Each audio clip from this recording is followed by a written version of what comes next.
going to finish things off with a bang.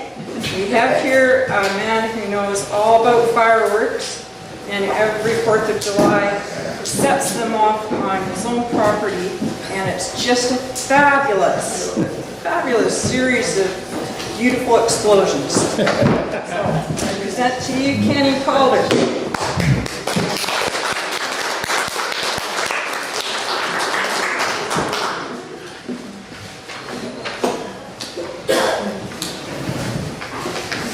Good evening, everyone. I'm here tonight to talk about fireworks and how to put on a fireworks show. Fireworks were created in approximately 7th century ancient China. Thank God somebody figured out, and I fell in love with fireworks during our bicentennial show here in 1976 at the Lighthouse Marine Park. They put on a very amazing show that year, and we've had numerous years where the community came together, raised lots of money, but over the years there's been changes in rules and regulations and ever increasing costs, and the fireworks shows became smaller and finally non-existent. There was nothing that any group got together to put on. There were small individuals putting on their shows for friends and family, and that's what I chose to do 6 or 7 years ago, and I've been putting on a show for them ever since. One difference about inviting the public to a show, there's 9 pages of rules and regulations that you have to follow, your insurance that you have to have, security and all kinds of different aspects that you don't have to necessarily do when you're putting on an individual show. Does anybody know what the most important part of a fireworks show is? The fire department. Well, hopefully not. But safety is. Making sure that you have a safe perimeter set up, that nobody is too close to where you're going to be setting off the fireworks. Making sure that you have appropriate clothing and ear protection, eye protection, being ready for if an accident happens, having charged hoses. Garbage cans half full of water, so if something doesn't completely go off, you can submerge it and make sure that it's 100% out. Over the years, my shows I've been told by the people that have been there to watch them that they've been improving, and it's just a fun time to be had. There, a lot of work goes into it, setting up and making sure that you actually can put on the show safely. Just even from starting out, getting the fireworks here, we have a huge challenge with the borders. You can actually apply for a permit to be able to drive them through the borders and get them carted around here. You have to apply for it at least 30 days in advance and hope that you can get the okay from the powers that be, but easier way to do it is to purchase them on the other side, put them on a boat and bring them over here. Where do you get them? Lummi Indian Reservation, there's numerous fireworks stands. The place where I go, I don't know if any of you have heard of Bargain Betty, but she is one of the fireworks stands that's been out there forever, and her niece Teresa started her own stand 10 years or so ago, and I've been purchasing my fireworks through her.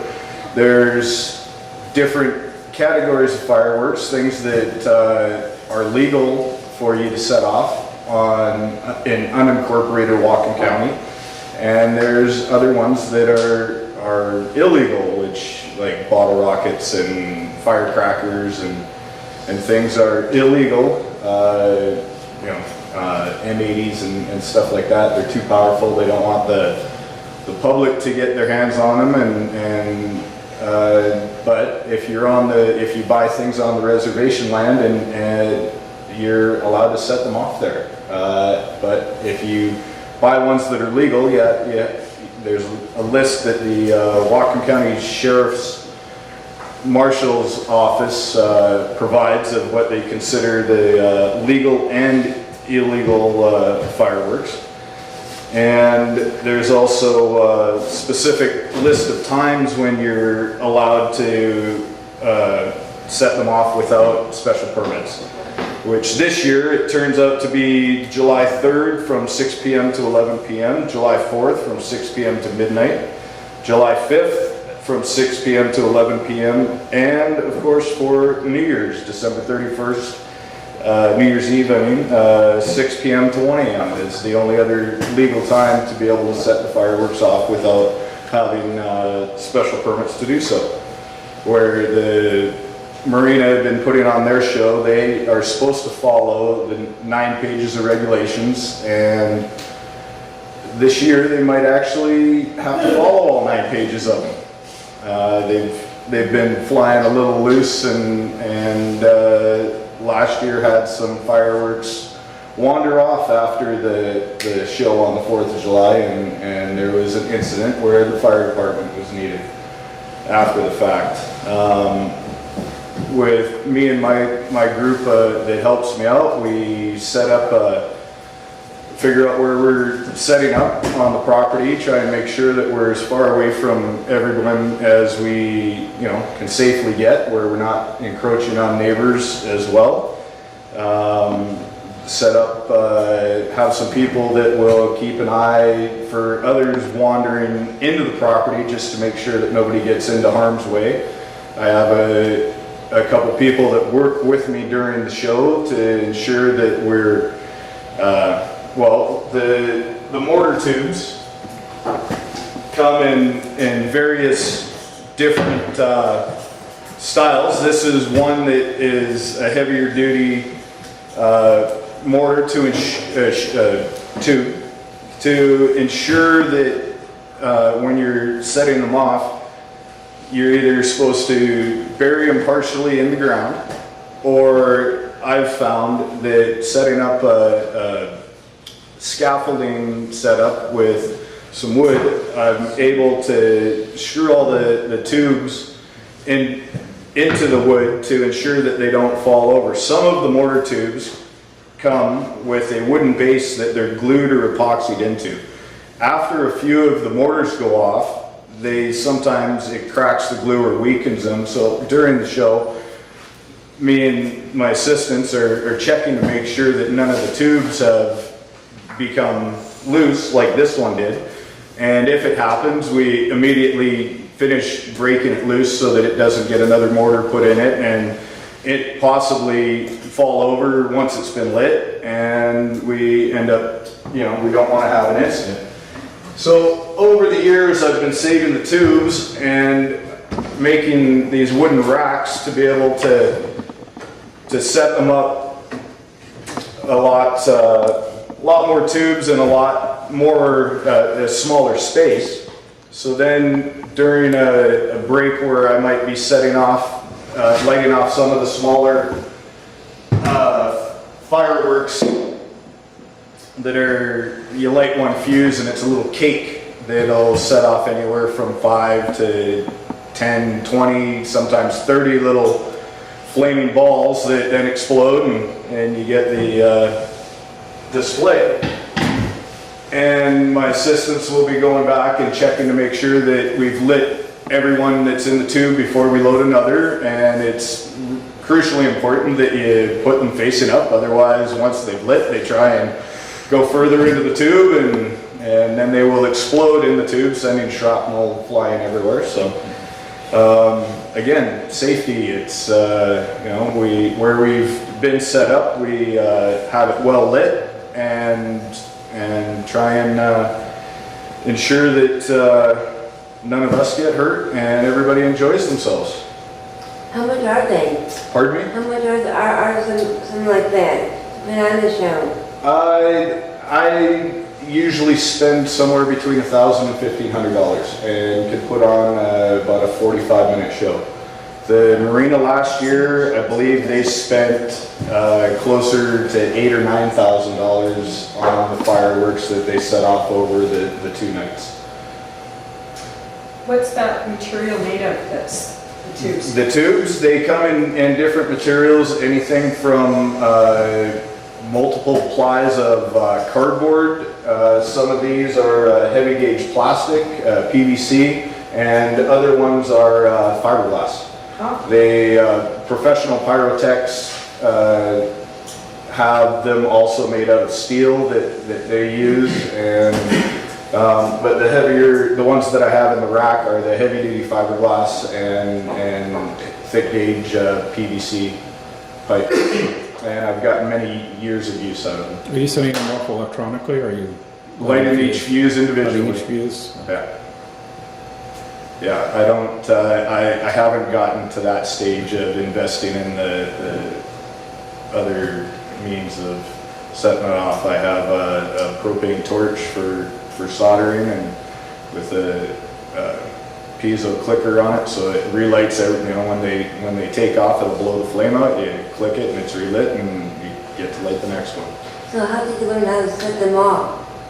Have you ever lit a lighter? Yeah.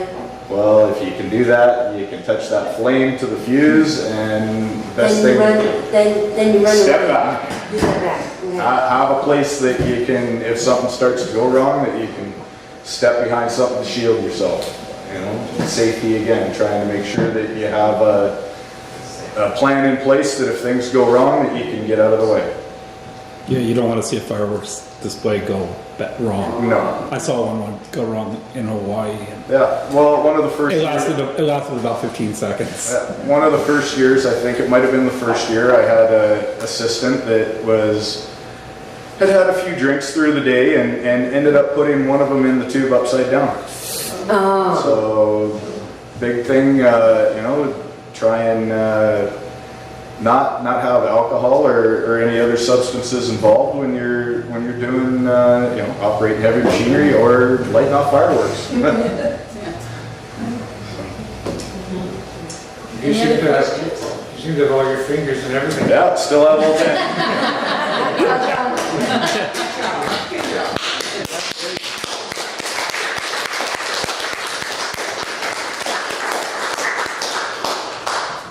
Any other questions for Kenny?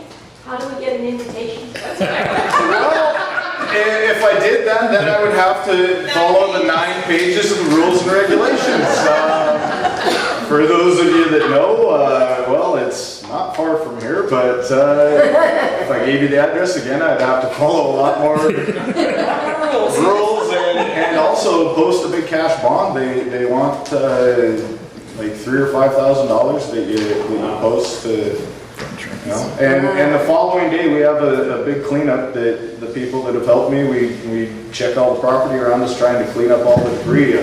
If you prep a lot of the fireworks, especially the cakes, there's a lot of extra wrapping on them that if you take some of that wrapping off, there's a lot less mess to clean up the next day. But there is always still a lot of fallout from the mortars. Once they explode, there's a bit of cleanup to do the next day, but you know, a few bodies make short work of it.